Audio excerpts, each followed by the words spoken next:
Credit लेने की होड़ मची अनुराग जी, और उस होड़ में अब उन्होंने हालांकि कमजोर कहा है, मुझे नहीं पता कितना आप डिफेंड करेंगे मल्लिकार्जुन खड़गे को, क्योंकि आप भी डिंपल यादव को संसद में भेजते हैं। अगर पार्टियां कमजोर औरतों को टिकट देती हैं तो फिर वहां पे भी A=B होता है। लेकिन सवाल ये है कि आप अड़ंगा क्यों लगा रहे हैं? देखिए, ओबीसी वाले ही मामले की वजह से ये बिल हमेशा लटक कर रह गया है, और समाजवादी पार्टी के तो 2 सांसदों ने बिल भी फाड़ा था इससे पहले। अब सवाल ये है कि खुलकर समर्थन, बहस हो, बिल किसी तरह से पास हो, क्या आपकी नीयत ये नहीं है अनुराग? देखिए भारतीय जनता पार्टी ने नए भवन में जाके झूठ से अपनी पारी शुरुआत की है, ये देश के लिए अच्छी बात नहीं है। पहले दिन पार्लियामेंट का था तो भारतीय जनता पार्टी को कम से कम सच तो बोलना चाहिए था। अब महिला आरक्षण की बात कर रहे हैं, उनके सम्मान की बात कर रहे हैं, लेकिन आप देना नहीं चाहते हैं। अगर देने की नीयत आपकी होती तो आप नोटबंदी तो आप तुरंत ले आते हैं 15 मिनट के अंदर में। किसान का काला कानून आपको पास करना होता है तो आप 3 घंटे में पास कर देते हैं।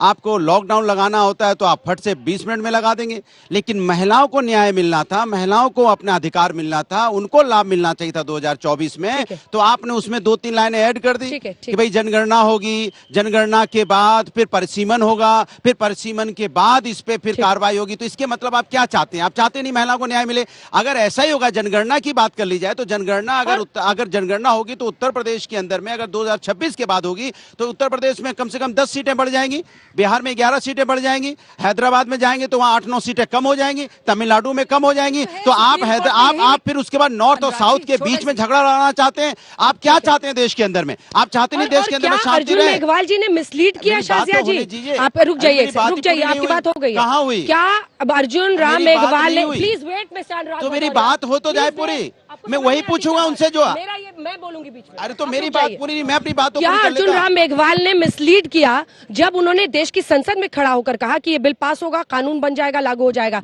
उन्होंने बताया नहीं बिल के अंदर तो लिखा है कि सेंसस होना है, परिसीमन होना है, उसके बाद कानून आएगा। आप भी इंतजार कीजिए, हेमा मालिनी से लेकर तमाम जो महिला सांसद हैं वो क्या कह रही हैं आपको सुना देते हैं।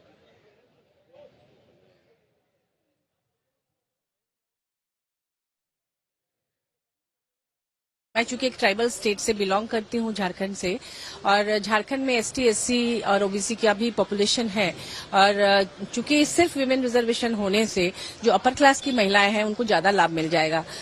जैसे ब्यूरोक्रेट्स की वाइफ्स या बेटियां, या फिर बड़े इंडस्ट्रियलिस्ट या पॉलिटिशियन, जो भी पावरफुल लोग हैं, पैसे वाले हैं, उनके घर की महिलाएं आगे आ जाएंगी, और जो दलित, दबे कुचले, प्रताड़ित लोग हैं वो लोग वैसे की वैसे रह जाएंगी। इसलिए मेरी ये मांग है कि ST SC OBC को भी ध्यान में रख के उनके लिए भी कुछ आरक्षण उसके अंदर किया जाए, महिलाओं के लिए खासतौर पर। ये तो हर महिलाओं के लिए बहुत ही सपोर्ट करता है, तो ये बहुत ही खुशी की बात है और गर्व की बात है हम सब महिलाओं के लिए। तो ऐसा एक प्रधानमंत्री हैं जो साथ दे रहे हैं महिलाओं के लिए, गरीब के लिए, किसानों के लिए, और विपक्ष हमेशा उल्टा ही बोलते हैं।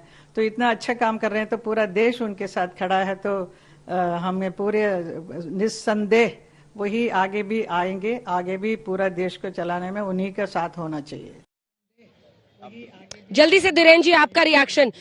आपको 29 के बाद लाना था और कल ऐसा लगा कि अब तो बस आ गया कानून, महिलाओं का 24 में ही उत्थान हो जाएगा देश। आनंद फानन में कुछ भी नहीं किया जा सकता है ना, नियम से होगा और सब कुछ समय पर होगा। 9.5 साल क्या कर रहे थे? लेकिन नहीं, अभी तो मैं तो आप थे भी नहीं इधर, आपको तो पता ही नहीं था किधर। नहीं, मैं इधर ही थे। हाँ। बता रहा हूँ कि खड़गे साहब को सबसे पहले देश की महिलाओं से, देश की बहनों से माफी मांगनी चाहिए। आज क्यों नहीं देश को सुने ये कि क्या बोल रही है यहाँ पे हमारी सांसद सारंगी जी को सुने। पूछेंगे कुछ, जवाब आप लोग वही देंगे जो आप लोग रट के आए हैं।